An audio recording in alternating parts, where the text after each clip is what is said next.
Decades ago, our first guest tonight pulled his socks all the way up to his neck, put a team on his back, and brought a city to its feet. The most legendary Laker of all now tells his whole story in the new documentary series, They Call Me Magic. It premieres tomorrow on Apple TV+. Please welcome Earvin Magic Johnson.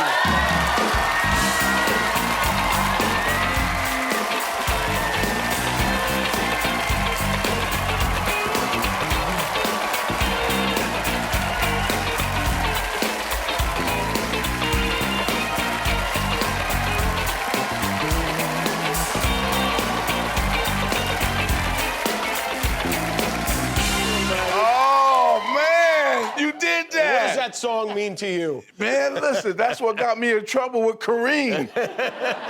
I used to have that song, a big boom box, Jimmy, big on my shoulder. I saw it in the documentary.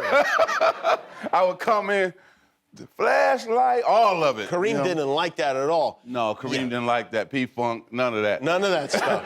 He's a jazz, quiet guy. Yeah. But you know me, loud. Yeah. And I want to just jump right into it. By the way, I love the documentary. I was looking forward to this like, you know, a lot of people look forward to a new Star Wars movie. I watched the whole all four in one big chunk. And everybody, Jimmy's in it. And I am in it. That's right. I'm going to tell you something, too. I was in the first one for like 4 seconds, and then I'm not in it at all. I'm like, well, I'm not in this thing. And then I'm at the end. Yes. But, yeah. So anyway, but it's great. And you're talking about Kareem there, who you show up. And I want to go through the whole thing because there were things, I thought I knew everything about you. And I didn't know you played against Larry Bird. Yes. Yeah. No, I did. I thought I knew everything about you, but I really didn't. And I learned a lot of things. One of them was that you were like the veterans get a rookie, you know, and the rookie has to do whatever the veteran says, and you were Kareem's rookie. Yes, I was Kareem's rookie, and he told me, have my newspaper at 7 o'clock in the morning. I said, okay, and then every time at practice that the coach says, it's a timeout, go get water, I want 2 waters and 2 Gatorades, and I want them cold, too. So I said, okay, cool, because I was excited. I'm a rookie. Hey, I'm going to do what he says. Then we flew commercial. So every time we went to an airport, he said, I want 2 hot dogs, and you better make sure they're beef, because I don't eat pork. Okay. So I'm going up, asking the concession guy, are there beef? And he says, no, they're pork. So I said, oh, shoot, I got to go back and tell him he can't have hot dogs. Right. So I did everything for Kareem, and I loved every minute of it. Did you? But what I was mad at, Jimmy, was this. What? Every time I bought him those hot dogs, when they did have beef, he didn't pay me. He didn't pay me back. You had to buy him I had the to buy it, and he made more money than me. I was only a rookie on a rookie salary. You made up for that, though. You got a contract for, and it's still crazy to think about it, $1 million a year for 25 years. Yes. That was what, 1984? Yes. And all your teammates were mad, right? Oh, yeah. Because it was a lot. And I think they're still mad. Although I worked it out, you do the math, and you're like, 20 years later, like if it was 2004, you're making $1 million a year, you're getting robbed, basically, right? Exactly. Yeah. But you know what? It was great because, you know, I grew up poor my whole life. Yeah. So to get $1 million a year was outstanding. But it changed the dynamic of the team. They thought that now I was part of management. Right. Instead of being just a Laker player. And you kind of were. You're more like family of management. You're not supposed to tell everybody our secret. Because it seemed like Jerry Buss, it seemed like if he had been able to draw up papers to legally adopt you, he would have, right? Yeah, that's what happened. Yeah, right. Yeah. All of a sudden, you were like his son. Exactly. Yeah. I was the son, you know, from another mother. And so it was beautiful. We had a great relationship. We were very close. I did everything with him. Shot pool with him, went to dinner with him after games, went to the nightclubs with him. He was a great dancer. He was a great dancer. You know what? He would dance now that all I night. think of it, you were 19 when you came out here, right? 6'8", 200 pounds, right? That's what they listed you at. And you were not old enough to, were you old enough to go to nightclubs? Shh. It's not like you can blend in. I had a fake ID. I'd love to see that fake ID. I didn't drink. I still don't drink. So, but I went with him, and we had a ball. I'm a dancer too, so I stayed on the dance floor all night long, and then I went on home. And you went home? Yes. Yeah. And right. Yeah. Not in the same way other people go home. Yeah. Some of the stories are so crazy. And then it's funny because then it's intercut with your family and your mom and your dad. Yes. And your sisters and stuff, talking about, their little son and That's right. how sweet this you nice were. guy. This is something that, on the topic of money, when you mentioned in the documentary a commercial that made a big impact on you when you were a kid. Do you remember what I'm Yes. talking about? Oh, yeah. What was the commercial? The Camay commercial. Camay. Yes, this big tub. It was soap, right? It was Camay? soap. Yeah. Camay. But this big tub with bubbles and everything. I said, I gotta have that tub one day. No, true story. Guess what happened? My first house. I made sure they built my bathtub just like that Camay commercial. I love that. Your Camay fantasy came true. I love seeing some of these guys. I love seeing Larry Bird in there talking about you. I love seeing Michael Jordan. And Michael Jordan, you know what, actually, we all know he's crazy, right? He's a crazy person. Right. Like, he's so together and he's everybody's idol and all that stuff. But inside, there's a lunatic living in that head. And I want to talk about that when we come back. Okay. Magic Johnson is here. He's talking about Call Me Magic. We'll be right back. We went to play one of the schools that's supposed to have been good in the state of Michigan, and we blew them out on their home court. I always tell people he had 36 points, 20 rebounds, 15 assists, and 10 steals. As a 15-year-old, that was my first triple-double. And my brother came up to me and he says, George, he'll make you forget about every other basketball player we've had in this area.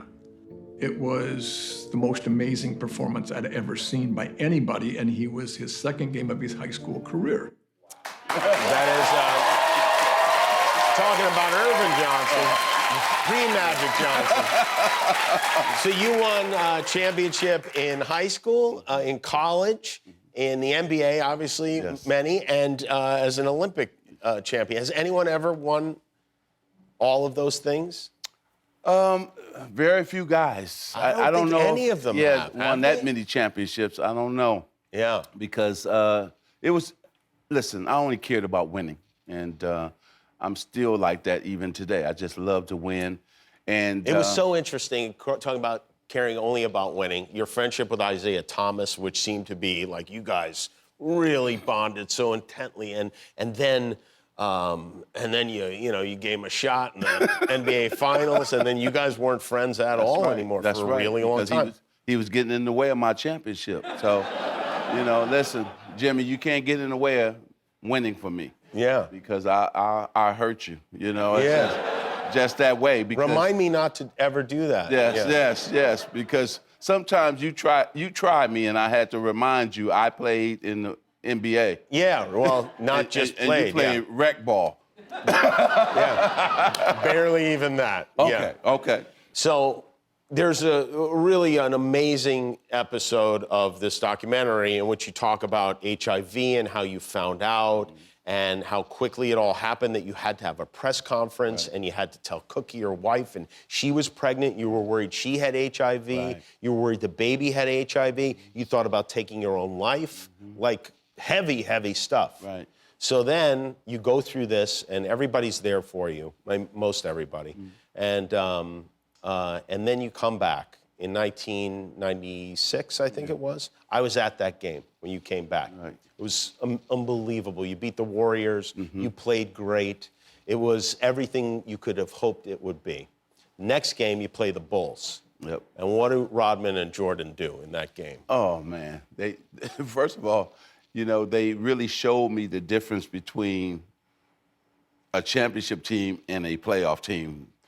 They were a championship team. We were just a regular team. And they played me so hard. They were physical. They pushed me around. They roughed you up. Oh, no question about it. And Michael, after the game, he pulled me aside. I don't think I've ever told anybody this. He met me in between the locker rooms, and he said, Irvin, you have to remember now, you're not with Kareem, you're not with James Worthy. All the guys you used to play with Showtime are not on that Laker team anymore. So remember, maybe you should think about retiring. What a sick person. What a sick individual. But he was right. He was right. Right or not? In that moment, here's another quote from the documentary. Jordan says, look, man, I told you in '92, there's new kids on the block. It's not Magic and Larry Bird anymore. You're on the way down, we're on the way up. He says this to you, your second game back after unretiring because of HIV, and this is what your friend says to you? Yes. So Larry Bird and I on the bus, on the back of the bus, and he says, I just want you two to know there's a new sheriff in town, and his name is Michael Jordan. Really? Yes. And we had dominated the league, both Larry and I, and the Celtics and the Lakers for the whole entire, the 80s. And so it was his turn. And so he just sat back, had his cigar, and just said, it's my league now. Wow. And it's like a bad movie. You know what we did, Jimmy? What? We said, you're right. You guys are something else. All right, one more. I could go on and on forever, but I want to ask you about this. This is 2000, the Up in Smoke tour. Yep. You with Dre, Snoop, Ice Cube, and Eminem. You promoted this? Yeah, the Up in Smoke tour. At that time, and I still think it is, the #1 all-time highest grossing hip-hop rap tour of all time. Is that right? Also, the biggest pants of all time. Yeah. The largest. So did you ever go up and smoke with any of these guys? No. Never? No. Never. I don't smoke. I don't drink. I don't do anything. Snoop didn't give you a little peer pressure? Nothing, huh? No. Hey, I let him do his thing. You hit it. Go over there, though. It's okay. Okay. I stay in my lane. Hey, all I want him to do is get out on that stage and do his thing. Yeah, well, you approach it the same way you would approach owning a team, huh? There you go. Okay, one more question about owning a team. The Los Angeles Dodgers, they seem to have a great team this season. Yes. If you are the manager of that team, Clayton Kershaw throws 7 innings of a perfect game. Do you pull Clayton out of that game? Oh, no question about it. You do? Yeah, because that was his first start. Okay. So his arm is not all the way in shape quite yet. Okay, if you are Clayton Kershaw, do you come out of that No. game? No. Matter of fact, let me say it like this. You tell the manager, hell no, I'm not coming out. I have a feeling that's what Clayton really felt about it, too. Oh, yeah, he was thinking that. But Yeah. at the same time, it's about the World Series for the Dodgers. Yeah. We want to go all the way. We feel we have a team that can go all the way, so let's see what happens. Well, it's a lot of fun. This documentary is called They Call Me Magic. It premieres tomorrow on Apple TV+. The great Irvin Magic Johnson. Thanks, Magic. We'll be back with Naomi Scott. Thanks for watching. Remember, every time you click the subscribe button, one of your enemies gets destroyed.